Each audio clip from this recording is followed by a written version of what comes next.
விலை போகாத விசுவாசம் உள்ளவர்களாக இருக்கிறோமா, விலையேற பெற்ற விசுவாசம் உள்ளவர்களாக இருக்கிறோமா? நம்முடைய விசுவாசம் விலையேற பெற்றதானால் அது எப்படி விலையேற பெற்றது என்பதை புரிந்து கொள்வது, நிரூபிக்கப்படுவது, அப்போ அதனுடைய மதிப்பு எப்படி விளங்கச் செய்வது,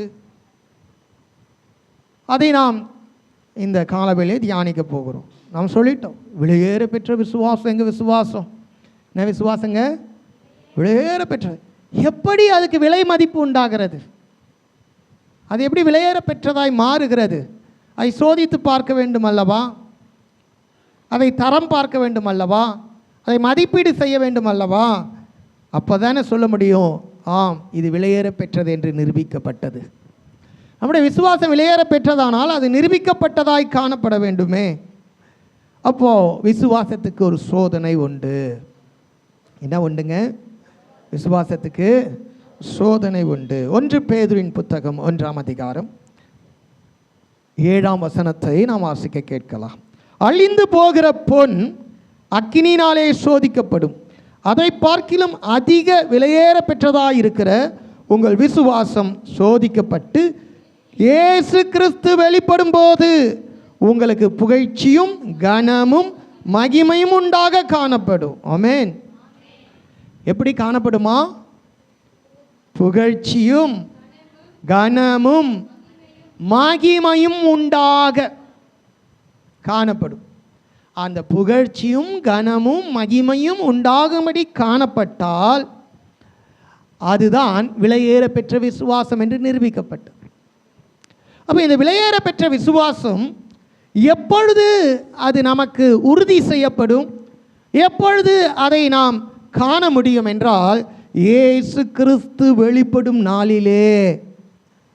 என்னைக்குங்க? என்னைக்கு சொல்லுங்களேன்? இயேசு கிறிஸ்து வெளிப்படும் நாளிலே நமக்கு, அவரை விசுவாசிக்கிற நமக்கு கனமும் புகழ்ச்சியும் மகிமையும் கிடைக்குமானால் நாம் அவரை விசுவாசித்து நடக்கிறோமே, அந்த விசுவாசம் விலையேற பெற்றது. எப்படி விலையேற பெற்றது? சாதாரணமான விலையேற பெற்றது அல்ல, அதிக விலையேற பெற்றது. என்னதுங்க? எப்படி அதிக விலையேற பெற்றது? அப்படி என்றால் விலையேற பெற்றது ஒன்று இருக்கிறதா? இன்னைக்கு 1 கிராம் தங்கம் எவ்வளோ தெரியுமா? இன்னைக்கு 1 கிராம் தங்கம் எவ்வளோங்க? ரொம்ப வேலை. அது எவ்வளோன்னு எனக்கு தெரியாது, அதனால் சொல்கிறேன், ரொம்ப வேலை. அதை தான் வேதம் சொல்கிறது, அழிந்து போகிற பொன். சொல்லுங்களேன். அக்கினியினாலே சோதிக்கப்படும். ஏன்? அது ஒரிஜினலா டூப்ளிகேட்டா? என்னதுங்க? மஞ்சளா ஒரு மெட்டல் இருக்குது, அது பளபளக்குது, உடனே அது தங்கன்னு சொல்லிட முடியாதுல்ல. அப்போது விலையேற பெற்ற நம்முடைய விசுவாசம் எதிலும் அதிக விலையேற பெற்றதாக இருக்கிறது என்றால், இந்த உலகத்திலே விலையேற பெற்றது சொல்லுகிற தங்கத்தை காட்டிலும். ஆமென். இந்த உலகத்தில் விலையேற பெற்றது என்று சொல்லுகிற தங்கத்தை காட்டிலும். ஆனால் இந்த உலகத்தில் விலையேற பெற்றதாய் நீங்களும் நானும் பார்க்கிற தங்கம், வேதம் சொல்கிறது அழிந்து போக போகிறது. அது என்னவாங்க? அழிந்து போக போகிறது.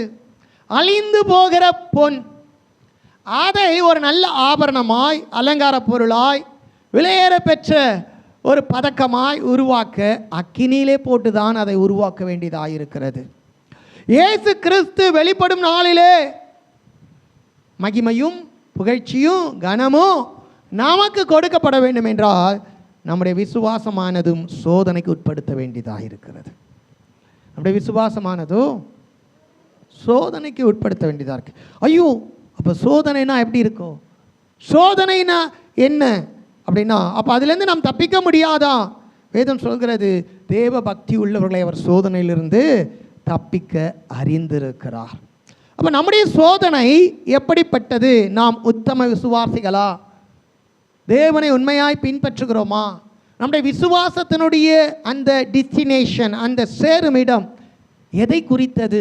அதை தான் இங்கு நமக்கு சோதனையாய் நம்முடைய வாழ்க்கையில் பார்க்கப்படுகிறது. ஒரு தங்கத்தை அப்படியே கோலார் தங்க வயலிலேருந்து எடுத்து கொண்டு வந்து அதை என்ன சொல்வார்கள், தங்க மாளிகையில் எடுத்துகிட்டு வந்து கடையில் எடுத்துகிட்டு வந்து வைக்க முடியாது. வச்சா கடையே நாரிடும். தெரியுமா உங்களுக்கு? தங்கத்தை சுரங்கத்திலிருந்து எடுக்கும்போது எப்படி இருக்குமா? எப்படி இருக்குமா? கருப்பாக இருக்கும், அப்படியே சேராக இருக்கும். அது மாத்திரம் அந்த சுரங்கத்துக்குள்ளே போவே முடியாது. அந்த சுரங்கத்துக்குள்ளே அவ்வளோ ஒரு துர்நாற்றம் வீசும், அருவருப்பாக இருக்கும். அது உள்ளே நிற்கவே முடியாது. அதை அப்படியே எடுத்துகிட்டு வந்து கடையில் வியாபாரத்துக்கு வைக்க முடியாது.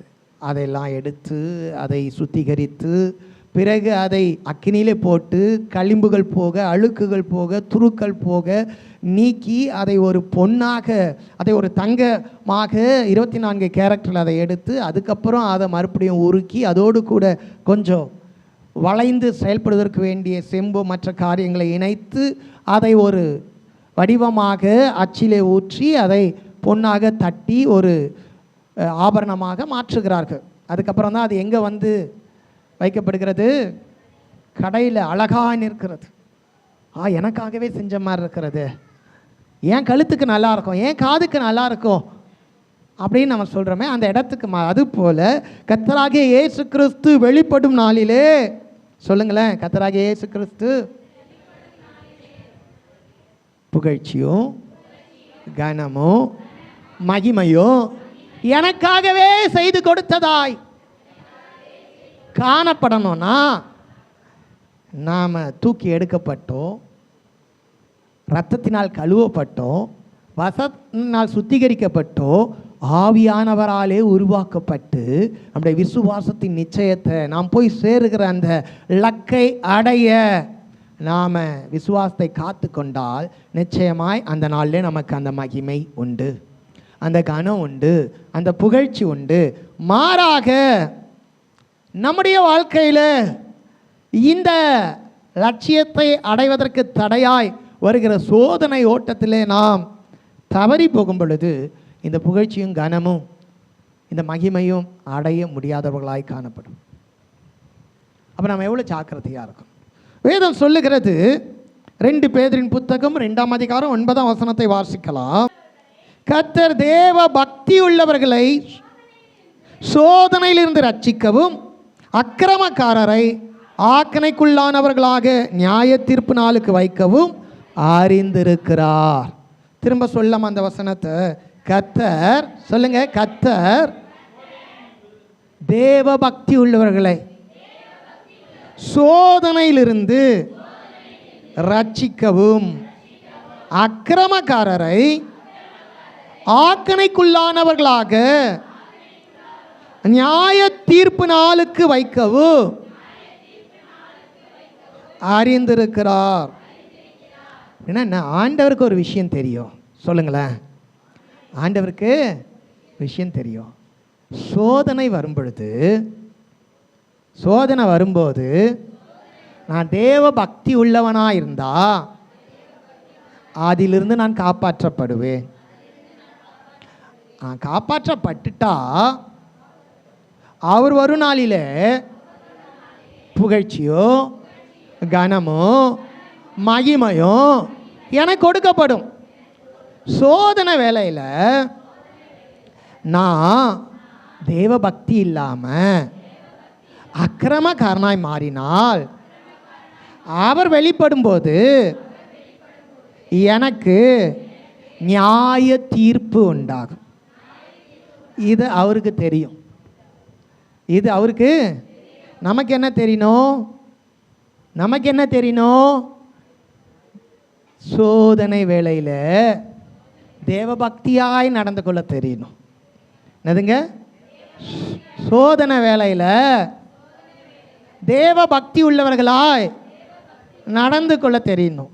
அப்படி நடந்தா நம்முடைய விசுவாசம் அதிக விலையேற பெற்றது. கரங்களை தட்டி ஆண்டவரை மயப்படுத்தலாமா? அப்போ அதிக விலையேற பெற்ற விசுவாசத்தை தேவன் நமக்கு கொடுத்திருக்கிறார். ஏன்? சோதனையை ஜெயிக்க. சோதனை காலத்தில் நாம் தேவ பக்தியாய் நடந்து கொள்ள, அப்போ நாம் தேவ பக்தியாய் நடந்து கொண்டால் நம்முடைய விசுவாசத்திற்கு ஒரு பெரிய மகிமையோ கனத்தையும் புகழ்ச்சியும் கொடுப்பார். அந்த விசுவாசம் நமக்கு எதுக்கு உதவி செய்கிறது என்றால் 1 பேதுருவின் புத்தகம் 1ஆம் அதிகாரம் 10-11 வாசிங்க, 7லேருந்து 9 வரை வாசிங்க, 8-9 வாசிங்க.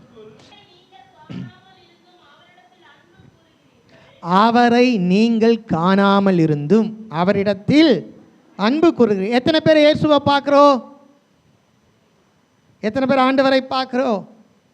எத்தனை பேர் காலையிலனா பரலோகம் போயிட்டு பிரேக்ஃபாஸ்ட் முடிச்சுட்டு வரோம்? எத்தனை பேருக்கு ஆண்டவர் தரிசனமாகி தண்ணீரில் விளையாட கூட்டிகிட்டு போகிறார்? அவரை காணாமல் இருந்து சொல்லுங்களேன். அவரிடத்தில் அன்பு கூறுகிறோம். இப்போ அவரை பார்க்கல, ஒருவரும் அவரை நம்ம என்ன செய்யல, பார்க்கல. நான் பிதாவை பார்த்தேன், நான் பரலோகம் போனேன், தேவ தூதர் வந்தாங்க, என்னை கூட்டிகிட்டு போனாங்க, அப்புறம் அங்கே தோன்றி இயேசு என்னோடு பேசினார், இங்கே இருந்தார். இதெல்லாம் நம்பாதீர்கள், இதெல்லாம் நம்பாதீர்கள். வேதம் சொல்லுது அவரை நாம் காணாமல் இருந்து. இப்போ நம்ம அவரை காணல, ஒரு நாள் காண்போம். அதுதான் நம்முடைய சேருமிடம், அதுதான் நம்முடைய பயணத்தின் இறுதி. ஒரு நாள் அவரை காண்போம், ஆனால் இப்போ காணலை. ஆனால் அவரை காணும்படி பயணப்பட்டு இருக்கிறோம். அவரை சேரும்படி நாம் இப்பொழுது ஆவிக்குரிய வாழ்க்கையில் நாம் அவரை நோக்கி பயணம் செய்து கொண்டிருக்கிறோமே தவிர அவரை நாம் காணவில்லை. இது எத்தனை பேருக்கு விளங்குது? ஆமாம், வீட்டில் டிவியில் சேனல் அப்படி திருப்பண்ணமே ஒருத்தர் வந்து சொல்வார், காலையில் தான் இயேசு கிறிஸ்துவ நானும் பிரேக்ஃபாஸ்ட் முடிச்சுட்டு அவர் எனக்கு பாய் சொல்லிட்டு போனார், அவர் உங்ககிட்ட ஒரு விஷயம் சொல்ல சொன்னார் அப்படின்னு கேட்டதுமே மயங்கி விடாதீர்கள். என்னதுங்க? ஆமாம், ஏன்னா இன்றைக்கி உலகத்தில் அதான் நடக்குது அதிகமாக. இன்றைக்கி உலகத்தில் அதான் நடக்குது. ஒருவரும் அவரை இப்பொழுது காணவில்லை. அவரை காண்போம், அவரை காண்போம். அது பழைய ஏற்பாட்டில் இருந்து சொல்லிக்கிட்டே இருக்கிற சத்தியம். அவரை காணப்போகிறோம். அப்போ நம்முடைய விசுவாசம் என்னவென்றால் அவரை காணப்போகிறோம், அவரிடத்தில் சேரப்போகிறோம், நம்முடைய பயணம் அங்கே போய் நிறைவடைய போகிறது. இதுதான் நம்முடைய விசுவாசம். இது ஆவிக்குரிய பிரயாணம், ஆவிக்குரிய விசுவாசம். இந்த ஆவிக்குரிய பிரயாணத்தில் பூமியிலே சில காரியங்களை மீது நம்முடைய கண்களை திருப்பக்கூடியதாய் சோதனைகள் வரும். என்னதுங்க? ஆனால் நாம் அவரை காணாமல் இருந்தும் அவரிடத்தில் அன்பு கூறுவோமானால், அவரிடத்தில் அன்பு கூறுவோமானால் இந்த சோதனையாகிய அக்கிரமத்தில் விழமாட்டோம். அன்பு என்ன செய்யாது? என்ன செய்யாதுங்க? துர்மார்க்கத்துக்கு இடம் தராது, அவபக்திக்கு இடம் தராது, அயோக்கியமானதுக்கு இடம் தராது, பொல்லாப்புக்கு இடம் தராது, அநீதிக்கு இடம். அதான் சோதனையை ஜெயிப்பது. அவரை காணப்போகிறோம், அதுதான் நம்முடைய விசுவாசம். இந்த விசுவாசத்தில் சோதனை வரும் பொழுது அதிக விலையேற பெற்ற விசுவாசத்தை நாம் காத்துக்கொண்டு சோதனையிலிருந்து நாம் தப்பிக்கப்பட அவரிடத்தில் அன்பு கூறுவோமானால் அது தேவ பக்தி. கர்த்தர் தேவ பக்தி உள்ளவர்களை சோதனையிலிருந்து ரட்சிக்கவும் அக்கிரமக்காரரை நியாய தீர்ப்பு நாளுக்கென்று நியமிக்கவும் அறிந்திருக்கிறார். அப்போ காணாதிருக்கிற பொழுதே நாம் தேவனிடத்தில் அன்பு கூறுகிறோம். அதுதான் தேவ பக்தி. தேவ பக்தினா என்ன? அவர் மீது வைத்திருக்கிற அன்பு. அந்த தெய்வீக அன்பு நம்மை அவர் வெறுக்கத்தக்கதாய், அவர் விரும்பாததை, அவரை அவமதிக்கத்தக்கதான எந்த செயலையும் செய்ய விடாது. அவரை மகிமைப்படுத்துகிற செயல் மாத்திரமே நம்முடைய வாழ்க்கையில் செய்ய வைக்கும். காணாதிருந்த மறுடத்தில் அன்பு கூறுகிறோம். இப்பொழுது பூமியிலே இந்த மாம்சத்திலே ஒருவரும் அவரை பார்க்கவில்லை. தரிசியாமல் இருந்தும் அவரிடத்தில் விசுவாசம் வைத்து, என்ன விசுவாசம் வைத்து? அவரை தரிசிப்போம், அவரை பார்ப்போம், அவரோடு கூட சேருவோம். அவருடைய வாக்குத்தத்தம் இருக்கிறது. அதை விசுவாசித்து சொல்லி முடியாததும் மகிமையால் நிறைந்ததுமாயிருக்கிற சந்தோஷங்களால் களி கூர்ந்து உங்கள் விசுவாசத்தின் பலனாகிய ஆத்தும ரட்சிப்பை அடைகிறீர்கள். அவ்வளவுதான். எத்தனை பேருக்கு விளங்குது? காணலை, சொல்லுங்களேன். காணலை, தரிசிக்கலை, ஆனால் சொல்லி முடியாததும், சொல்லுங்களேன், சொல்லி முடியாததும் மகிமையால் நிறைந்ததுமாய் இருக்கிற சந்தோஷமுள்ளவர்களாய் களி கூர்ந்து அவரை தொழுது கொண்டிருக்கிறோம். ஆமென். கரங்களை தட்டி ஆண்டுக்கு மகிமைப்படுத்தலாமா? ஏன் தொழுது கொண்டிருக்கிறோம்? சொல்லி முடியாத அளவுக்கு, சொல்லவே விவரிக்க முடியாத அளவுக்கு மகிமையால் நிறைந்து களி கூறுகிறோமே. அந்த களி கூறுதல் என்ன? பார்க்கல, தரிசிக்கலை, ஆனால் சொல்லி முடியாத மகிமையால் நிறைந்த சந்தோஷம் நமக்குள்ளே இருக்கு. அதுதான் ரட்சிப்பின் சந்தோஷம். அந்த மகிமையின் சந்தோஷம், மகிமையால் நிறைந்தோம் என்றால் பரிசுத்த ஆவியானவராலே நாம் நடத்தப்படுகிறோமே. பரிசுத்த ஆவியானவர் நம்மை உருவாக்குகிறாரே. பரிசுத்த ஆவியானவர் நமக்குள் வாசமாக இருக்கிறாரே. பரிசுத்த ஆவியானவர் நமக்குள் வந்து அவர் அந்த களி கூறுதலை, ரட்சிப்பின் சந்தோஷத்தை தந்து காணாதவரை, தரிசியாதவரை தரிசிக்கும்படி, காணும்படி நம்மை ஆயத்தப்படுத்தி நம்மை வழிநடத்தி கொண்டிருக்கிறாரே. அதை குறித்த தேவ பக்தி, அந்த விசுவாசம் நமக்குள்ளே இருந்தா நம்ம தேவ பக்தி உள்ளவர்களாக இருப்போம். தேவ பக்தி உள்ளவர்களாக இருந்தால் நம்முடைய விசுவாசமானது சோதிக்கப்படும் பொழுது நாம் காப்பாற்றப்படுவோம், சோதனையில் அழிந்து போக மாட்டோம். எத்தனை பேருக்கு விளங்குது? இப்போ விளங்கலைனாலும் பின்னாடி சொல்கிற சில காரியங்கள் எல்லாருக்கும் விளங்க செய்கிறதா இருக்கும்.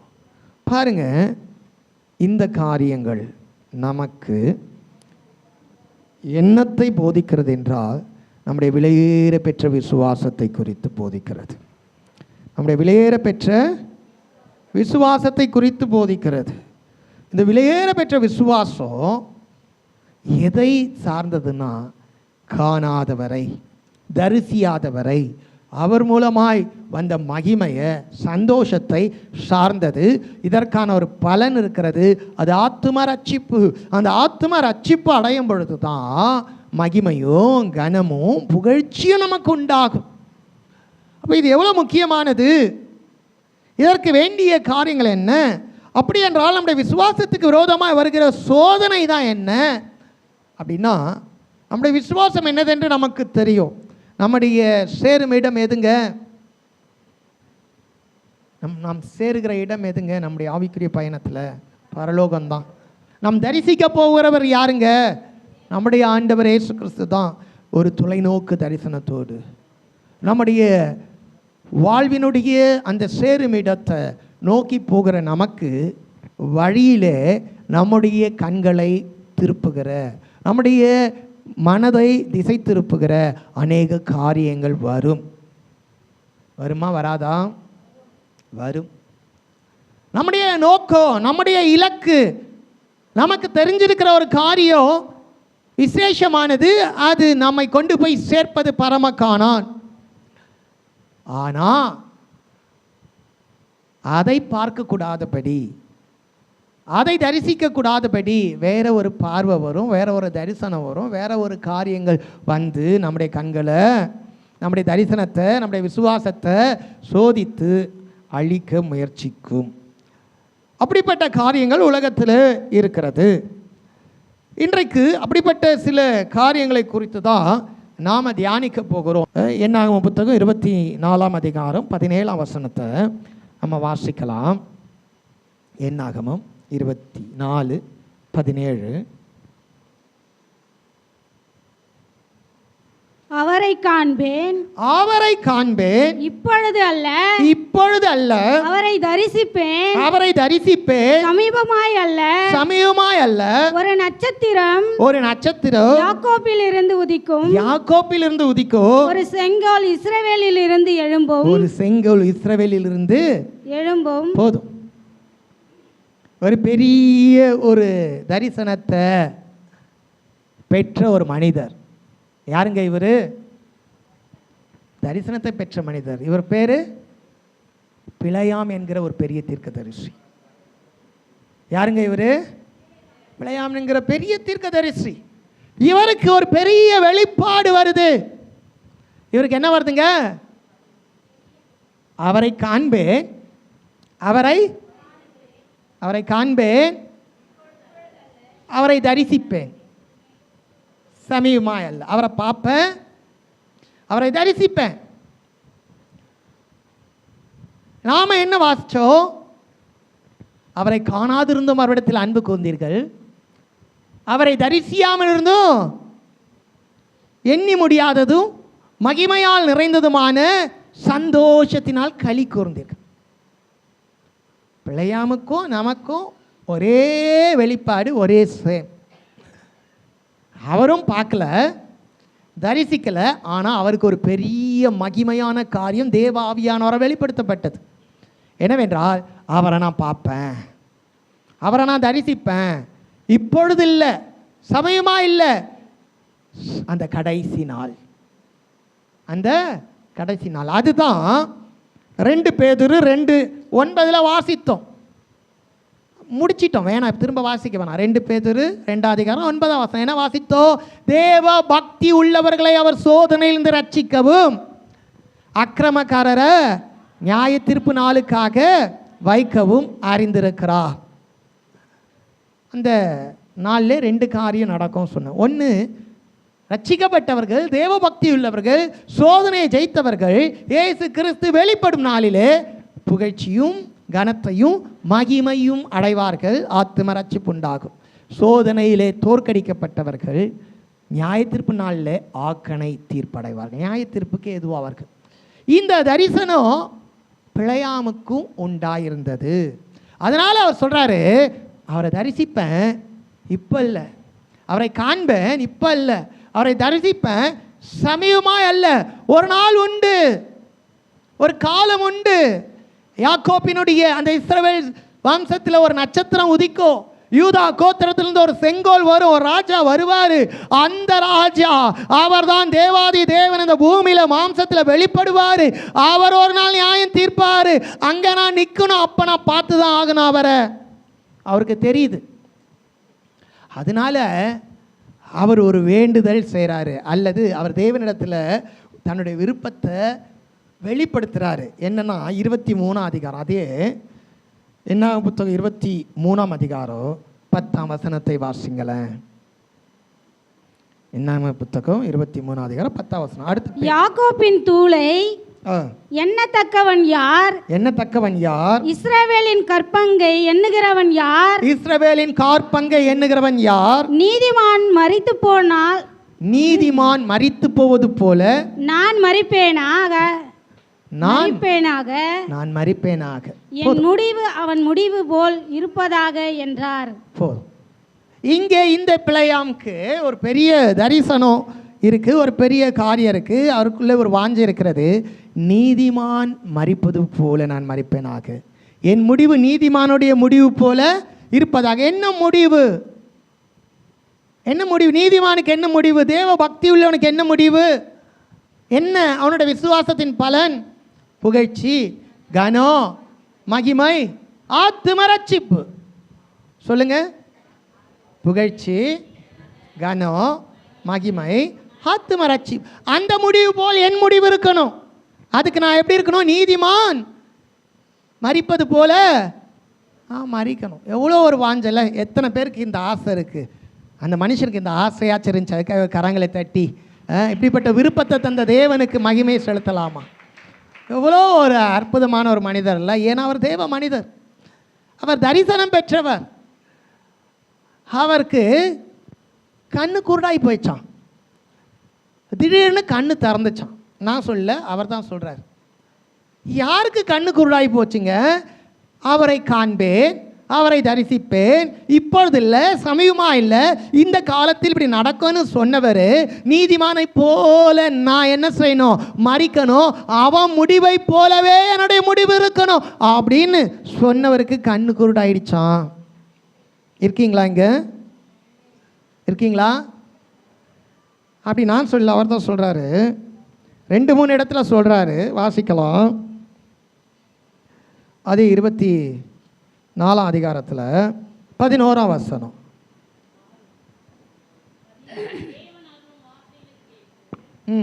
உன்னதமானவர் அளித்த அறிவை அறிந்து அறிந்து சர்வ வல்லவரின் தரிசனத்தை கண்டு கண்டு தாழ விழும்போது கண் திறக்கப்பட்டவன் விழும்புகிறதாவது. என்ன சொல்றாருங்க? முந்தின அதிகாரத்தில் நீதிமானை போல மறிக்கணும், அவருடைய முடிவு போல எனக்கு இருக்கணும். அடுத்த அதிகாரத்தில் சொல்றாரு, அவரை காண்பேன், அவரை தரிசிப்பேன். அப்போ முடிவு என்ன இருக்கும்? அந்த முடிவில் நான் பக்தி உள்ளவனாக இருக்கணும், எனக்கு மகிமையும் புகழ்ச்சியும் கனமும் இருக்கணும், என் ஆத்துமா ரட்சிக்கப்படணும்னு சொன்னவர் திடீர்னு சொல்கிறாரு கண் திறக்கப்பட்டவன் சொல்லுகிறார். அதாவது அப்போ அவருடைய கண் எப்போ மூடப்பட்டது? அவருடைய கண் எங்கே குருடானது? இந்த கண் குருடாக்கப்பட்டது அல்லது கண் மூடப்பட்டது, கண் குருடானது என்னன்னா, அவருக்கு ஒரு தரிசனம் இருந்தது. ஆமேன். எத்தனை பேர் கேட்குறீங்க? அவருக்கு ஒரு அந்த தரிசனத்தில் அவர் சேரும் இடத்தை அறிந்திருந்தார், யாரை காண போறோம் என்பதை அறிந்திருந்தார், முடிவு எப்படி இருக்கும் என்பதை அறிந்திருந்தார், என் முடிவு நல்லதா இருக்கணும்னு நினைத்திருந்தார். இருக்கீங்களா? ஒரு நாள் முடிவு உண்டு, நான் பரம காணனை அடைய வேண்டும், என் விசுவாசத்தினாலே நான் தேவ பக்தி உள்ளவனாக இருந்து உலகத்தை சோதனையை ஜெயித்து கனத்தையும் மகிமையும் புகழ்ச்சியும் அடையணும், ஆத்ம ரட்சிப்பை அடையணும். அதுதான் நீதிமானுடைய முடிவு. அந்த முடிவு போல என் முடிவு இருக்கணும் அப்படின்னு நினச்சாரு. அந்த தரிசனத்தை சேரும் இடத்தை மறந்து போக அல்லது அந்த பார்வை குருடாக அவருடைய கண்கள் எங்கோ திரும்பியது. அதனால் கண்ணு குருடாயிடுச்சு. சொல்லுங்களேன், ஆவிக்குரிய கண்கள் குருடாகி விட்டது. எத்தனை பேர் இருக்கீங்க? திடீர்னு கண்ணு திறக்கப்படுது. அவருக்கு ஏதோ ஒரு முறை தான் நடந்துச்சு, நமக்கு அடிக்கடிக்கு நடக்குது. நமக்கு ஆமாம், அவர் தேவ ஜனத்தை பார்க்குறாரு, தேவ ஆவியானவர் காரியங்களை விளக்குறாரு, தேவ சமூகத்துக்கு வராரு, கண்ணு திறக்கப்படுது. அப்போ அதுக்கு முன்னாடி அவருக்கு கண் எங்கே குருடாச்சு அதை கண்டுபிடிச்சாதான் நம்முடைய கண்ணுக்கு கழிக்க மருந்து கிடைக்கும். இவருக்கு கண் எங்கே குருடானதுன்னு நீங்கள் நினைக்கிறீங்க? எங்கே குருடாகி போயிருக்கோம் சொல்கிறீங்க? எங்கே இவருக்கு கண்ணு குருடாகி போயிருக்கோம்? முதல் விசை ராஜா தன்னுடைய ஆட்களில் கொஞ்சம் கனவீனமானவர்களை அனுப்புனார், கொஞ்சம் பொருள்லாம் கொடுத்தாரு. வந்து பிழையாமை சந்தித்து இது மாதிரி மோவாப் ராஜாவுக்கு விரோதமாக ஒரு கூட்ட ஜனம் வந்திருக்கிறது, அவர் பூமியை மூடுகிற வெட்டுக்கிளிகளை போல் இருக்கிறாங்க, நீ யாரை சபிக்கிறீரோ அவர்கள் சபிக்கப்பட்டவர்கள், நீர் யாரை ஆசீர்வதிப்பீரோ அவர்கள் ஆசீர்வதிக்கப்பட்டவர் என்று அறிந்திருக்கிறோம், நீ வந்து எங்களுக்காக அந்த ஜனத்தின் மீது தீங்கு கூறினால் நாங்கள் அவர்களை எளிமையாய் தோற்கடிப்போன்னு சொன்னதுமே அவர் அங்கே கண்ணு தெளிவாக இருக்குது அவருக்கு. அவர் சொல்கிறாரு, இன்றைக்கி ராத்திரி இங்கே இரு. என்னதுங்க? இன்றைக்கி ராத்திரி இங்கே இரு, கர்த்தரை நான் விசாரிச்சுட்டு வரேன். கர்த்தரை ராத்திரியிலே ஆண்டவருடைய தரிசனம் வந்தது, ஆவியானவர் இடைப்பட்டார். உன்னிடத்தில் இருக்கிறவங்க யார்? ஐயா இது மாதிரியான விஷயம் அவங்களோட என்ன செய்யக்கூடாது, முடிஞ்சிடுச்சு. அவர்கள் ராஜாவினத்திற்கு போய்விட்டார்கள். ரெண்டாவது விசை ராஜா என்ன செய்கிறார்னா, தன்னிடத்தில் இருக்கிற பெரிய பிரபுக்களை, பெரிய சபையின் மூப்பர்களை, நல்ல அதிகாரிகளை, மந்திரிமார்கள் எல்லாம் அழைத்து இன்னும் நல்ல செல்வம்லாம் கொடுத்து, இது மாத்திரம் இல்லை, நீங்கள் வந்து இந்த வேலையை செய்துட்டா உன் வீடு நிறைய உனக்கு செல்வம் கிடைக்கும். சொல்லுங்களேன். அப்போ அவருக்கு கண்ணு குருடாயிட்டு, அப்படியா சரி, அப்போ இந்த ராத்திரியே நீங்கள் இருங்க, இந்த ராத்திரியை நீங்கள் இருங்க, நான் ஆண்டவரை என்ன செய்கிறேன் கேட்குறேன்னாரே. அங்கே தான் கண்ணு குருடாயிடுச்சு. அங்கே தான் அவருக்கு கண் எங்கே குருடாச்சு, நான் இங்கே தான். கண் எங்கே திறக்கப்படுதுன்னா, தேவ சமூகத்தை பார்க்கும்போது கண் திறக்கப்படுது, தேவ சமூகத்தை விட்டு உலகத்துக்குள்ளே போய் உலக பொருளை பார்க்கும்போது கண் குருடாகுது. இருக்கிறோமா?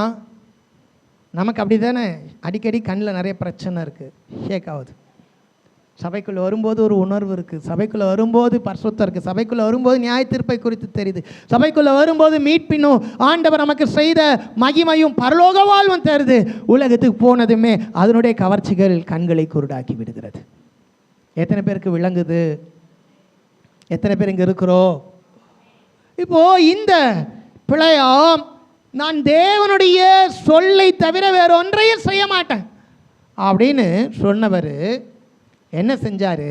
2வது முறை கண்கள் அதெல்லாம் பார்க்குறாரு. பார்த்ததுமே இன்னைக்கு நைட்டு இருங்க, நான் போயிட்டு விசாரிக்கிறேன். இப்போ இவனுடைய மனதில் பொருளாசை வந்தது. கண்களின் இச்சையாகிய பொருளுக்கு தன்னை ஒப்பு கொடுத்த தேவன் அறிந்துதான் சரி நீ போ அப்படின்னு சொல்றார். சரி நீ போ அப்படின்னு சொல்றார். ஏன்னா பேதுரு அதை குறித்து தெளிவாய் சொல்கிறார். தீர்க்கதரிசியின் மதிக்கேட்டை கழுதை என்ன செஞ்சதான்? பேசாத கழுதை பேசி தீர்க்கதரிசியின் மதிக்கேட்டை விளக்க பார்த்துச்சு. அப்போ ஏன் ஆண்டவர் அங்கே போ சொன்னார்னா, இவன் கன்ஃபார்ம் பண்ணிட்டார். ஆண்டவர் சொல்லாமல் நான் எதையும் செய்ய மாட்டேன்னு சொன்ன மனுஷனுக்குள்ள ஆண்டவரே வேணானாலும் இது எனக்கு வேணும்னு எடுத்துக்கிட்டார். அங்கே தான் கண் என்னாச்சு? குருடாயிடுச்சு. ஆனால் தேவ சமூகத்தில் வந்து அந்த ஜனங்களை பார்க்கும்போது கண் திறக்கப்பட்டவன் சொல்லுகிறதாவதுன்னு சொல்கிறாரு. ஆனால் கண் திறந்துச்சு. ராஜா கிட்ட 24 அதிகாரத்தில் சொல்லிட்டாரு, முடியாத ஐயா நான் போயிடுறேன்னு.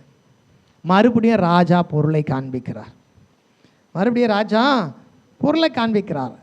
அதுக்கு இவரே திரும்ப பேசுகிறார், நீ வீடு நிறைய பொருள் தந்தாலும் கர்த்தர் சொல்கிறதை தவிர நான் வேறொன்று சொல்ல மாட்டேன் என்று நீர் அனுப்பினவரிடத்தில் நான் சொல்லவில்லையா?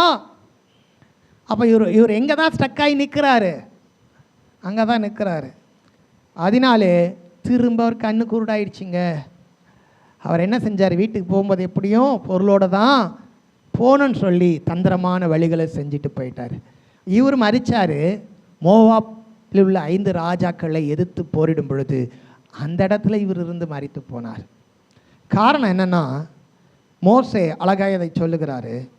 வாசிக்கலாம். 31ஆம் அதிகாரம், என்ன 31ஆம் அதிகாரத்தில் மோசே தெளிவாய் சொல்லுகிறார் பாருங்க.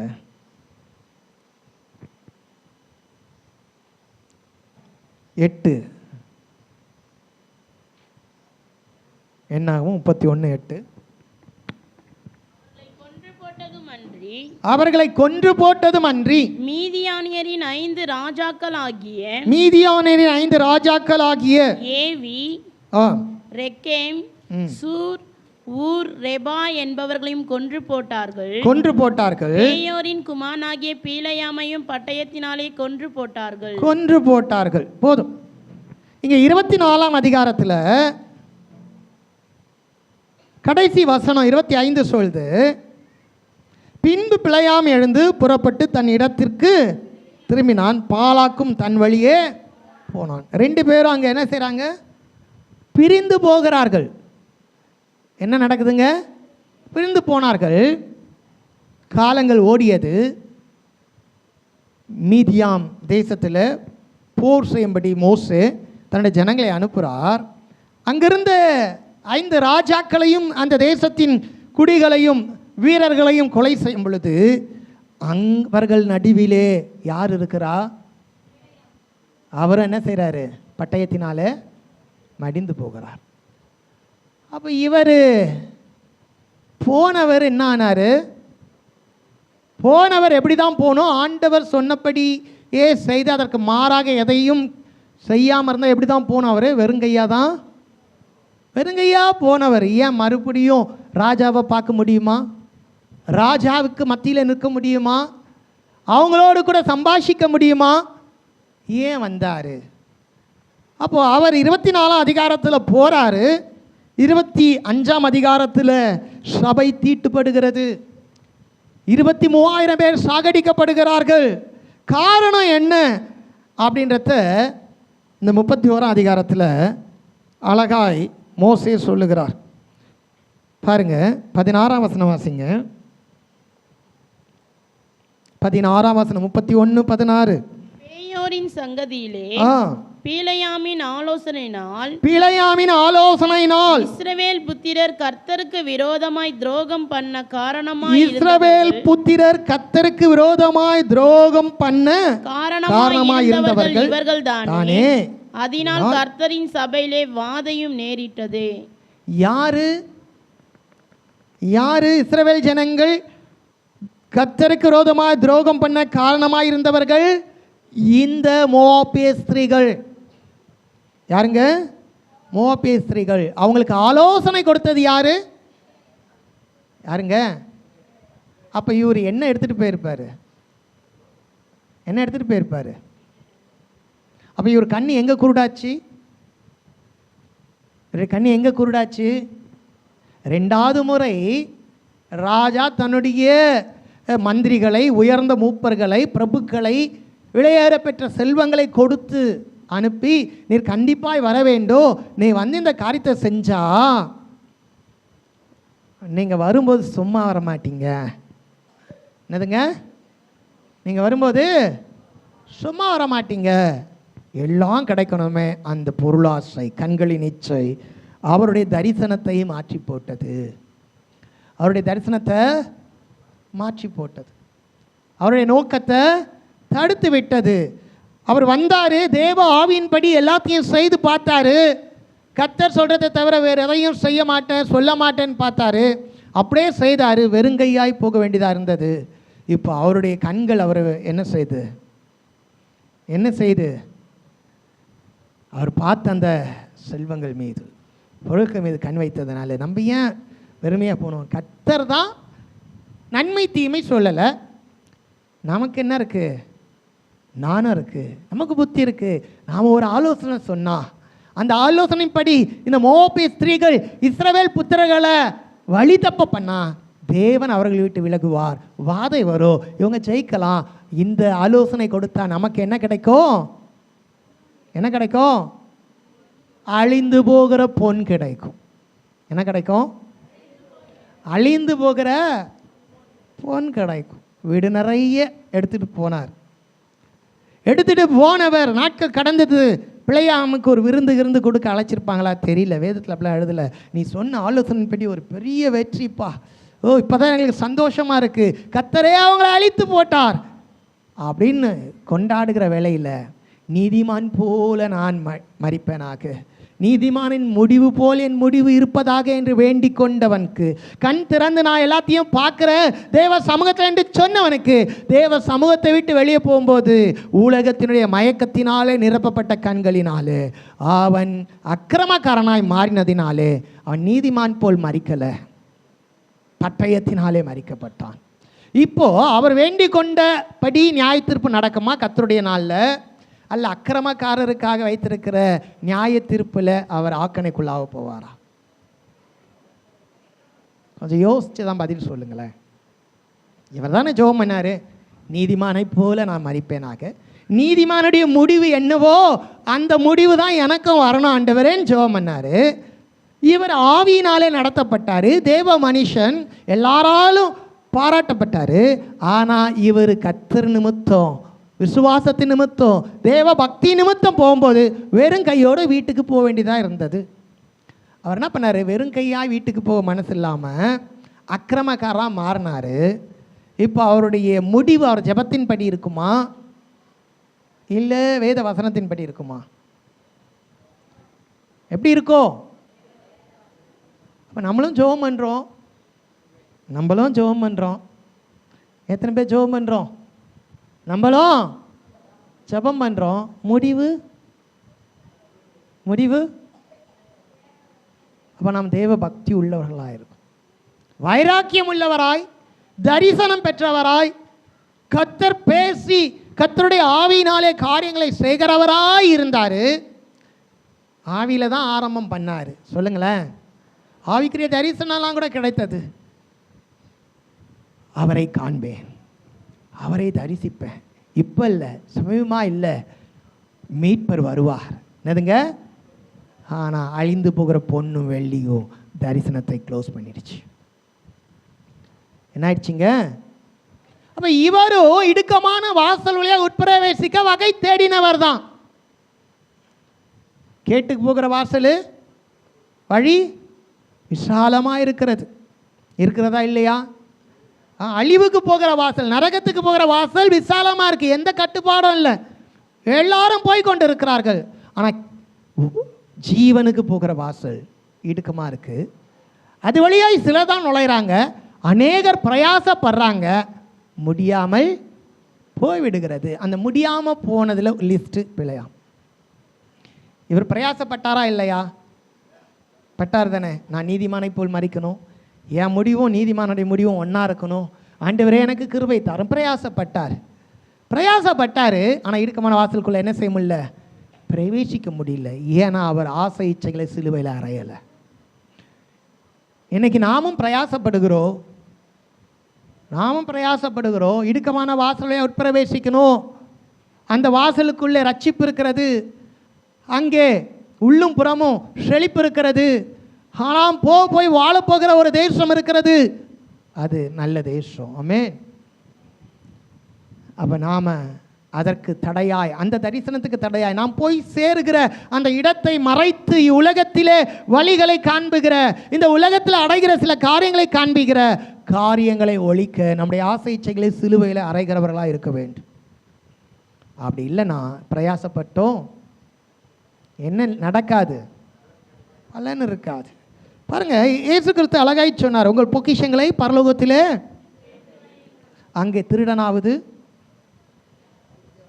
பூச்சியாவது, திருடன் கண்ணமிட்டு திருடுவதில்லை, பூச்சி அவர்களை அழிப்பதில்லை, அது அழிந்தோம் போவதில்லை. பாவம் விளையாம் பொக்கிஷத்தை தன் வீட்டில் சேர்த்து வச்சார், அவர் அனுபவிக்கவே இல்லை. அதனுடைய அர்த்தம் என்னன்னா, பிழையாமுக்கு ஒரு எஜமான் இருந்தார், அவர்தான் தேவன். யாருங்க? அவர்தான் தேவன்.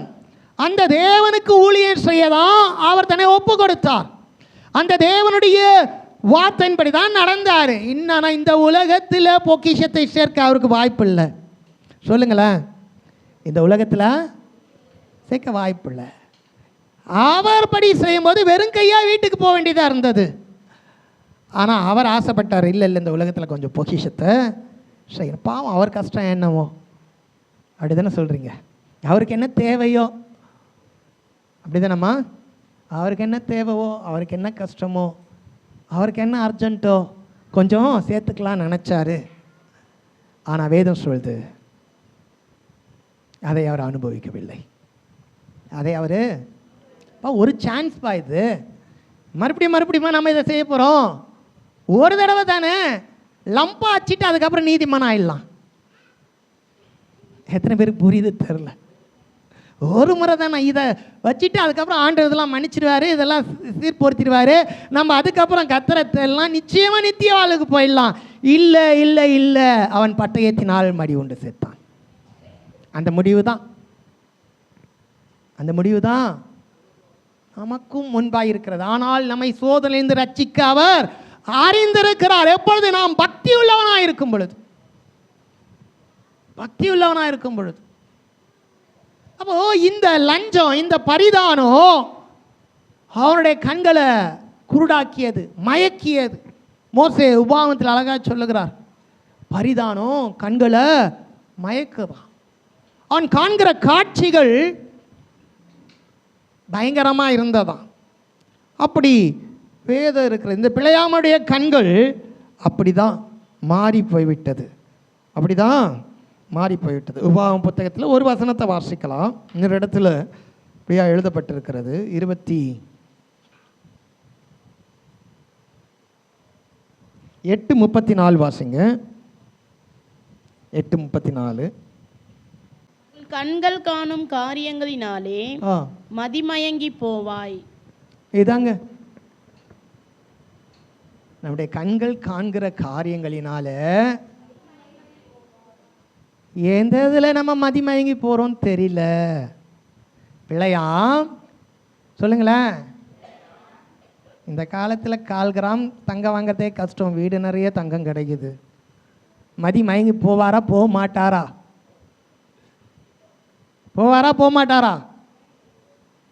சொல்லுங்களேன். போயிட்டாரு. கர்த்தருக்கு ஸ்தோத்திரம். அப்போ அவருக்கே அந்த நிலைமைனா நமக்கு அவர் யாரு? ரொம்ப உறுதியாக சொல்றாரு, கர்த்தர் சொல்லுகிறதை தவிர நன்மையானாலும் தீமையானாலும் வேறொன்றும் நான் சொல்ல மாட்டேன். ஒரு வைராக்கியம் இருந்தது. என்ன இருந்துச்சுங்க? ஆனால் கண் கண்ட காட்சியில் என்ன ஆயிட்டாரு? இன்னைக்கு நம்மளை மயக்கக்கூடிய காட்சிகள் கண்களுக்கு நேராய் வரும். பிரியமானவர்களே, நம்மளை மயங்கச் செய்து, ஐயோ நானா இதை செய்து விட்டேன் என்று தலைகுனியத்தக்கதான காரியங்கள் அதிகமாய் நம்மை தேடி வரும் பிரியமானவர்களே. அதுக்கு தான் கண்ணுக்கு கலிக்கம் போடணும்னு வேதம் சொல்லுது. என்ன செய்யணும்? நம்முடைய கண்களுக்கு மருந்து தேவை, அது வேத வசனம். நம்முடைய கண்களுக்கு வெளிச்சம் தேவை, அது வேத வசனம்.